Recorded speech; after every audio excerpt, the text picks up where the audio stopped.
General properties and functions of ഹോർമോണിൻ്റെ part 2 ക്ലാസ്സിലേക്ക് സ്വാഗതം. ഇന്ന് നമ്മൾ തൈറോയ്ഡ് ഗ്ലാൻഡിനെ പറ്റിയാണ് പറയാൻ പോകുന്നത്. തൈറോയ്ഡ് ഗ്ലാൻഡ് സ്ഥിതി ചെയ്യുന്നത് ട്രക്കിയയുടെ ഇരുവശങ്ങളിലായിട്ടാണ്. 2 ലോബായിട്ടാണ് കാണപ്പെടുന്നത്. ഈ 2 ലോബുകളെയും കണക്ട് ചെയ്തുകൊണ്ട് ഒരു കണക്റ്റീവ് ടിഷ്യൂ ഉണ്ട്. ഈ കണക്റ്റീവ് ടിഷ്യൂവിനെ ഇസ്തമസ് എന്നാണ് പറയുന്നത്. തൈറോയ്ഡ് ഗ്ലാൻഡ്സ് പ്രൊഡ്യൂസ് ചെയ്യുന്ന 2 ഹോർമോൺസിനെ പറ്റിയാണ് പറയാൻ പോകുന്നത്. ടെട്രാ അയഡോതൈറോണിൻ അല്ലെങ്കിൽ തൈറോക്സിൻ. ഇതിനെ നമ്മൾ T4 എന്നും പറയാറുണ്ട്. ഇതുകൂടാതെ ട്രൈ അയഡോതൈറോണിൻ അല്ലെങ്കിൽ T3. T4 എന്നറിയപ്പെടുന്നത് തൈറോക്സിൻ, T3 എന്നറിയപ്പെടുന്നത് ട്രൈ അയഡോതൈറോണിൻ. അപ്പോൾ ഒരു കാര്യം ഓർത്തു വയ്ക്കുക, ഹൈപ്പോതൈറോയിഡിസം അതുകൊണ്ടുണ്ടാകുന്നൊരു രോഗമാണ് ഗോയിറ്റർ.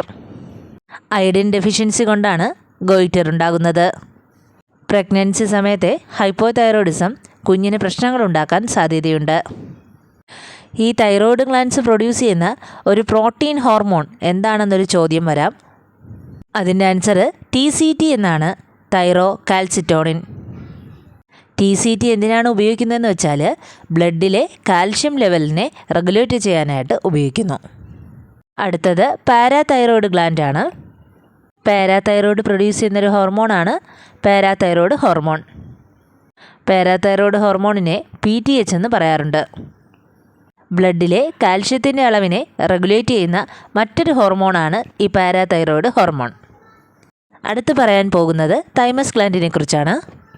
തൈമസ് ഗ്ലാൻഡ് കാണപ്പെടുന്നത് സ്റ്റെർണത്തിൻ്റെ വെൻട്രൽ സൈഡിലാണ്. മാറലിനെയാണ് സ്റ്റെർണം എന്ന് പറയുന്നത്. ഇമ്മ്യൂൺ സിസ്റ്റം പ്രൊവൈഡ് ചെയ്യുക എന്നതാണ് ഈ തൈമസ് ഗ്ലാൻഡിൻ്റെ ധർമ്മം. തൈമസ് ഗ്ലാൻഡ് പ്രൊഡ്യൂസ് ചെയ്യുന്ന പെപ്റ്റൈഡ് ഹോർമോണാണ് thymosin. Thymosin cell mediated immunity provide ചെയ്യുന്നു. തൽക്കാലം ഈ ക്ലാസ് ഇതുവരെ നിൽക്കട്ടെ. കൂടുതലായി പോയി കഴിഞ്ഞാൽ നിങ്ങൾക്ക് പഠിക്കാൻ ബുദ്ധിമുട്ടുണ്ടാകും. ഹോർമോൺസിൻ്റെ അടുത്ത ക്ലാസ് വെള്ളിയാഴ്ച ഉണ്ടാകും. Thank you.